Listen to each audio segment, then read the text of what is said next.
This channel does not promote any violent, harmful, or illegal activities. All content provided by this channel is meant for an educational purpose only. খুন হয়ে যাওয়ার আশঙ্কা করছেন তৃণমূল সাংসদ সৌগত রায়। টিভি9 বাংলায় তার দাবি, মঙ্গলবার মধ্যরাতে হঠাৎই অজ্ঞাত পরিচয় একটি নম্বর থেকে তার কাছে ফোন আসে। জয়ন্তকে না ছাড়লে গুলি করে দেওয়ার হুমকি দেওয়া হয়। যদিও এরপর থেকে ওই ফোন নম্বরে তিনি আর যোগাযোগ করতে পারেননি। ইতিমধ্যেই সোশ্যাল মিডিয়ায় জয়ন্ত দলবলের সঙ্গে সৌগত, মদন আরও একাধিক তৃণমূল নেতার ছবি, ভিডিও ভাইরাল। আপনিও কি হুমকি ফোন পাচ্ছেন? আমি হুমকি ফোন পেয়েছিলাম গত পরশুদিন রাত্রে ওই রাত্রি 3টের সময় ফোন করে বলল জয়ন্ত সিংকে না ছাড়ালে গুলি করে দেওয়া হবে, আমি যদি আড়িয়াদ হয়ে যাই তাহলে গুলি করবে। তা আমি গতকাল কামারহাটিতে গিয়েছিলাম, কিছু সেরকম হয়নি।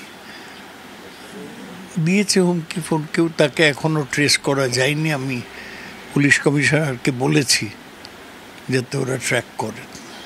আপনাকে হুমকি ফোন দেওয়ার কি কারণ হতে পারে, কি মনে হচ্ছে? না, বলছে যে আমি বোধহয় প্রভাবশালী, আমি জয়ন্তকে ছাড়াতে পারি, না ছাড়ালে গুলি করবে এই ভয়ে।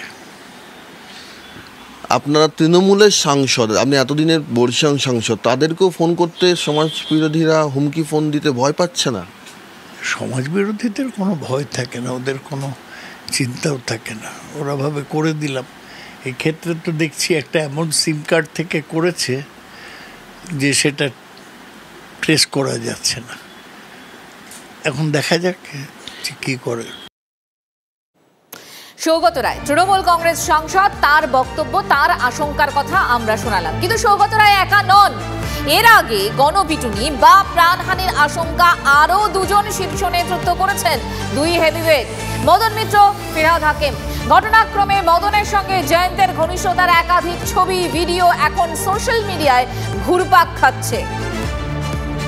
আমরাও তো ফ্যামিলি নিয়ে থাকি, যদি কালকে আমাদের উপর একটা বিপদ আসে, সুতরাং এটা পুলিশকে দৃঢ়ভাবে দেখা। মুখ্যমন্ত্রী এই ব্যাপারে অত্যন্ত কঠোর। মমতা বন্দ্যোপাধ্যায় আছেন বলেই আমরা আছি। আমি তো ঠাকুরের কাছে প্রার্থনা করি মমতা ব্যানার্জির রাজত্ব থাকতে থাকতেই যেন আমরা মরে যাই, কারণ তারপর মমতা ব্যানার্জি না থাকলে আমাদেরও পিটিয়ে মারবে। অভিষেক বন্দ্যোপাধ্যায় আছেন, তার রাজনৈতিক, যাই হোক, অভিষেক তখন ছোট, আস্তে আস্তে এখনও তো দায়িত্বে আসেনি।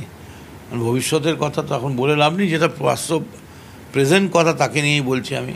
আমার তো ভয় লাগে এই গুন্ডাদের বিরুদ্ধে মুখ করতে গিয়ে একদিন আমাদেরই উপর গণপিটুনি হয়ে যাবে। এই ফিরহাদ মদনের পর এবার খুন হয়ে যাওয়ার আশঙ্কা বাঁশবেড়িয়া পুরো চেয়ারম্যানের গলাতেও। আদিত্য নিয়োগীর অভিযোগের তীর তৃণমূলের প্রাক্তন পুরো চেয়ারম্যানের স্বামীর দিকে। জবরদখল হওয়া জমি পুনরুদ্ধারের চেষ্টা করায় আক্রোশের মুখে পুরো চেয়ারম্যান। এর আগে 2021-এ পুরো চেয়ারম্যান আদিত্য নিয়োগীর ওপর প্রাণঘাতী হামলার চেষ্টা করা হয় বলে অভিযোগ। হামলা হয়েছিল তৃণমূলের প্রাক্তন চেয়ারম্যানের স্বামীর নির্দেশে। অভিযোগ এমনটাই, জামিনে ছাড়া পাওয়া দুষ্কৃতীরা খুন করতে পারে আশঙ্কায় ভুগছেন বর্তমান পুরো চেয়ারম্যান। মুখ্যমন্ত্রী বলেছেন একটা কাককে মেরে তাড়িয়ে দিতে হবে, অন্য কাকেরা যাতে ভয় পায়। আমরা ঠিক সেই পদ্ধতিতে চলছি।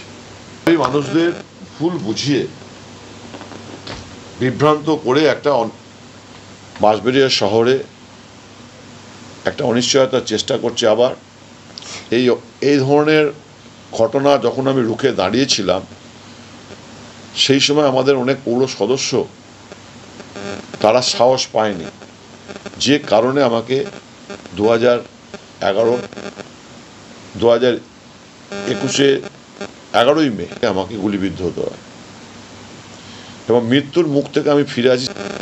গত 1 সপ্তাহ ধরে সেই অংশ, তাদের একটা অংশ আবার জেল থেকে বেরিয়েছে এবং আমার প্রাণহানির আশঙ্কা করার জন্য একটা পরিকল্পনা করছে। নতুন করে কি প্রাণহানির আশঙ্কা হচ্ছে? একদম। হাইকোর্টে 4-5টা উকিল দিয়ে বেল করিয়ে নিয়ে আসাটা আমার তো আরো বড় আশঙ্কা দেখছি। গত 8 দিন আগে এটা হয়েছে। তাহলে কে ফান্ডিং করছে হাইকোর্ট থেকে বেল করিয়ে নেওয়ার জন্য?